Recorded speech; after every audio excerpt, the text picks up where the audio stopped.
Bata చెప్పులు వేసుకుని మారుతి కారులో ఇంజనీరింగ్ కాలేజీకి వచ్చి ఫీజు రీయింబర్స్మెంట్ తీసుకున్నారు. ఎందుకంటే డాక్యుమెంట్స్ అన్నీ సరిగ్గా ఉన్నాయి. అలాంటివి కట్టడి చేయాలి బీజేపీ. ముందు వెస్ట్ బెంగాల్లోనే కాదు, మిగతా స్టేట్లో కూడా ఏ చీఫ్ మినిస్టర్ అయినా ఇది చేయాలి. దానికి తగ్గ వాడే ఈ కంప్యూటరైజేషన్ అన్నీ వచ్చింది. ఆ లెక్కలన్నీ తీసుకుని అనుసంధానం చేసి అన్నిటికీను చేయడం అనేది చాలా ఇంపార్టెంట్. జయరామ్ గారు, రిజల్ట్స్ ముందైతే తమిళనాడులో బీజేపీతో టీవీకే పొత్తు పెట్టుకుని విజయ్ సీఎం అవుతారని చాలా రకరకాలుగా వార్తలు వచ్చాయి. ఇప్పుడు సిచ్యువేషన్ వేరుంది. సో ఎలా ఉంటుంది? అలయన్స్ ఉంటుందంటారా?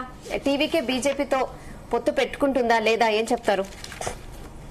ఒకటండి, టీవీకే ప్రధానంగా తను చెప్పింది ఏంది అంటే, నాకు ఇక్కడ టార్గెట్ చేసేది విజయ్ చెప్పింది అంటే నేను తను టార్గెట్ చేసింది ఎవరిని అంటే, ఒకటి వచ్చేసి డిఎంకే వచ్చేసి ప్రజలు పట్టించుకోలేదు, విపరీతమైన దోపిడీ, విపరీతమైన లంచాలతోని కోరుకుపోయింది, అందులో కుటుంబ పార్టీ లాగా పెత్తనం చెలాయిస్తుంది అనేది విజయ్ వర్షన్.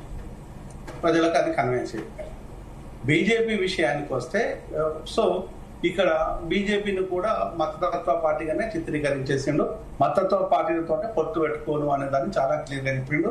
ఇంకా వీలైతే నాకు శత్రు పార్టీలు కనుక ఏదైనా ఉంది అంటే బీజేపీ అండ్ డిఎంకే అనే విషయాన్ని చాలా క్లియర్ గా ప్రజలకు చెప్పి ప్రజల దగ్గరికి వెళ్ళాయి. సో ఆ విధంగా వెళ్ళిన తర్వాత ఎక్కడ కూడా తను కాంప్రమైజ్ కాకుండా ఒంటరి పోరాటమే చేశారు.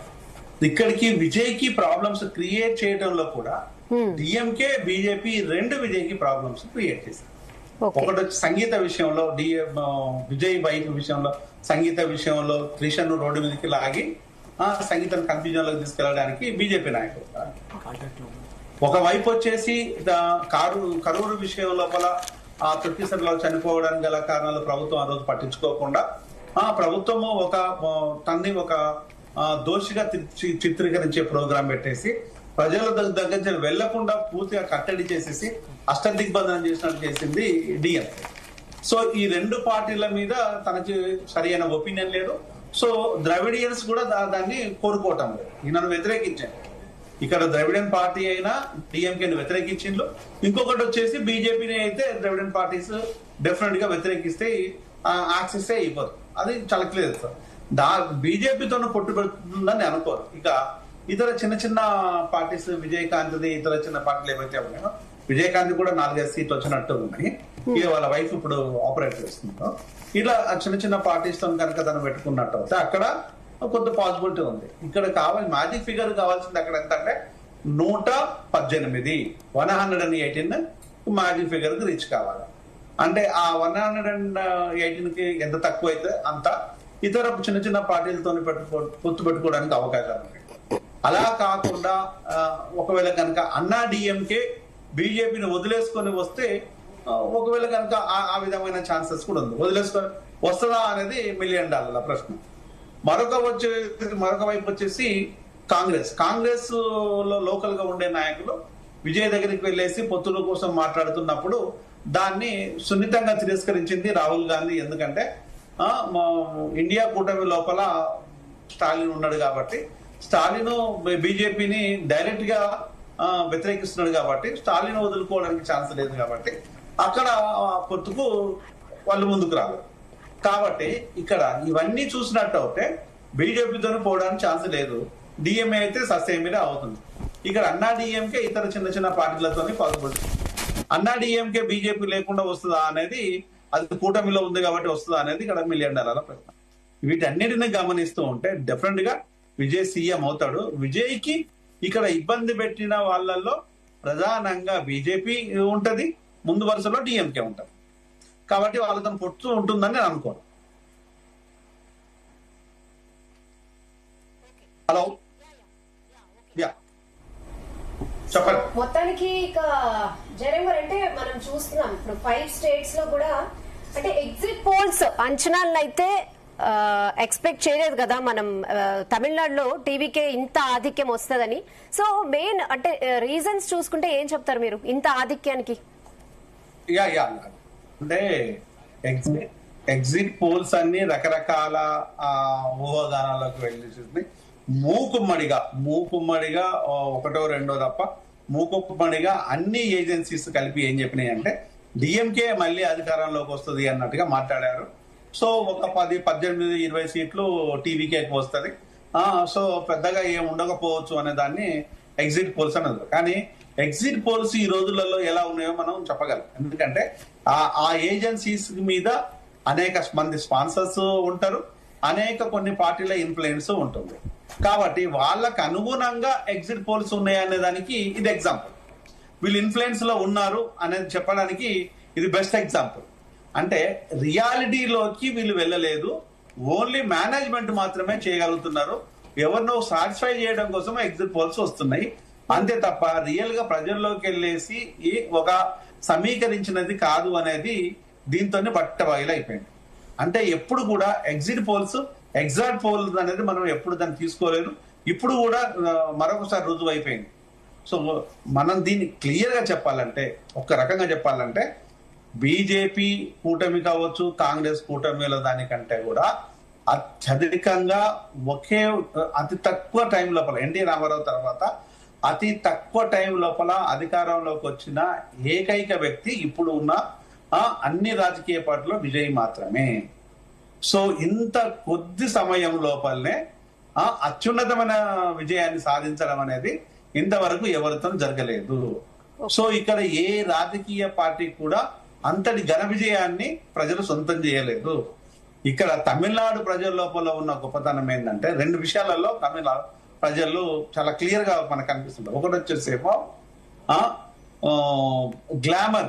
గ్లామర్ తో కూడుకున్న వ్యక్తులని వాళ్ళు చాలా దగ్గరగా హక్కున చేర్చుకుంటారు అనే విషయం ఒకటి.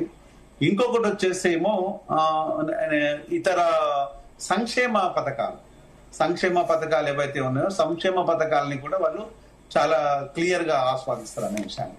కానీ ఇక్కడ విజయ్ది గ్లామర్ మాత్రమే పనికొచ్చింది తప్పితే సంక్షేమం లాంటిది ఏది చేయలేదు. సో తను అనౌన్స్ చేసిన కూడా చాలా తక్కువ. సో డెఫినెట్ గా తను ఒక సిస్టమేటిక్ అంటే రొటీన్ ద్రావిడియన్ పార్టీ లాగా కాకుండా, మతత్వ పార్టీ లాగా కాకుండా తన కులాన్ని తన మతాన్ని చాలా స్పష్టంగా ప్రజలకి తెలియజేసి నేను ఏదైనా కూడా ఒంటరే పోరాటం చేస్తా అని చెప్పేసి ప్రజల్లోకి వెళ్ళిన బహుశా మొట్టమొదటి వ్యక్తి అనుకుంటాను విజయ్. సో ఇది క్లియర్ కట్ గా కనిపిస్తుంది మనకు. ఓకే, సో అంటే ఎవరితో పొత్తు పెట్టుకొని సింగిల్ గా వెళ్తాను అనే ధైర్యం అంటే తర్వాత మనం ఎలక్షన్స్ ముందు కూడా చాలా అంటే పర్సనల్ విషయాల్లో కూడా ఆయన్ని ఇబ్బంది పెట్టిన సందర్భాలు మనం చూసాం. బట్ సో అవన్నీ ఏమి ఇంపాక్ట్ చూపించలేదు క్లియర్ గా రిజల్ట్స్ వరకు వస్తే. సో ఎలా చూడాలి అంటే ఇక్కడ మనము ఒక విషయాన్ని గమనించాలండి. మీరు సంగీత వెళ్ళేసి పోరూరులో వెళ్ళేసి తన కేసు పెట్టేసి తను సైకలాజికల్ గా బాగా స్ట్రెస్ గురైంది.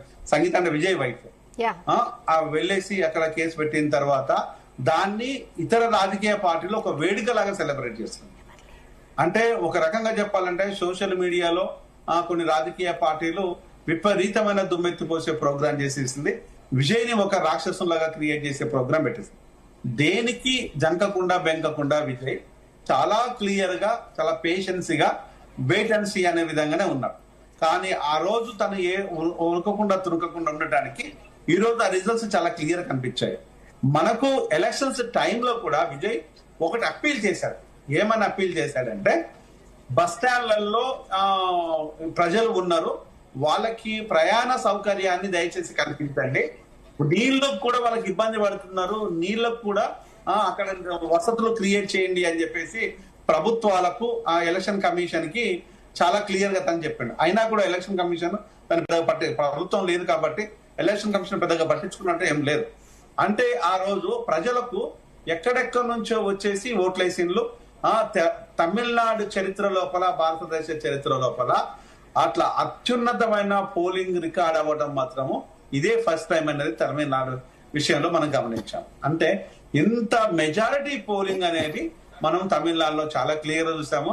అదే విజయ్ కి నేను మొదటి నుంచి అదే చెప్తున్నాను చాలా ఛానళ్లలో చాలా సందర్భాల లోపల ఈ పోలింగ్ అనేది తమిళనాడులో జరిగిన పోలింగ్ ని డెఫినెట్ గా విజయ్ కి అది ఫేవర్ గా ఉండొచ్చు. ఎందుకంటే గ్లామర్ ని వాళ్ళు ఎక్కువ ఎంటర్టైన్ చేశారు ప్రీవియస్ రాజకీయాల చూసినట్టు. కరుణానిధి, ఎంజీఆర్ కాంక్ష మొదలుకుంటే జయలలిత, ఇప్పుడు మన విజయ్ ఇట్లా చూస్తే ఎటు చూసినా కూడా గ్లామర్ ఫీల్డ్ నుంచి వచ్చిన వ్యక్తులే కాబట్టి దాన్ని తమిళ ప్రజలు ఎక్కువగా ఇస్తున్నారు.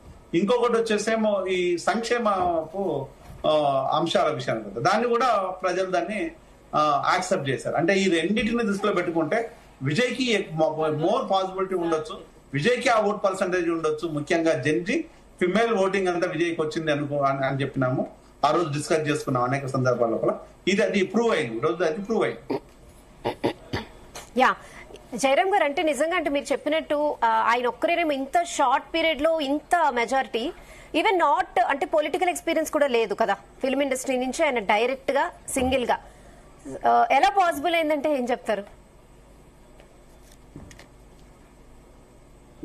నన్నేనా అండి? ఎస్ జయరాం గారు మిమ్మల్ని. యా అంటే ఇక్కడ ఒకటి అండి, ఫిలిం ఇండస్ట్రీ లోపల కూడా తనకు నల్లేరు మీద నడికేం జరగలేదు. సో చాలా సందర్భాల లోపల గెలుపు ఓటములు చూసుకుంటూ చాలా సందర్భాల లోపల ఇబ్బందులు పడిన దాఖలాలు